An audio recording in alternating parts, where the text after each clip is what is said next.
So ayan po mga kalods, wala na, lubog na ang buong Paho, no? Ang buong Manila ay lubog na po. Talagang wala nang mapaglagyan sa tubig. Ayan po. Ito po ang lugar po ng May Paho, Caloocan City, no? Ayan din po, lubog na lubog talaga ang buong Maynila. Pati yung i-trike po, lubog na rin po. Wala. Umabot na po sa hanggang baywang po ang tubig, no? Ayan po mga kalod, nakita nyo naman.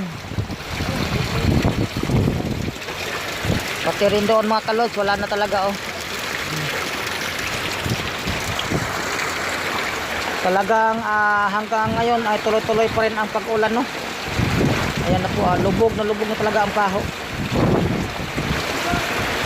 Hindi na alam kung saang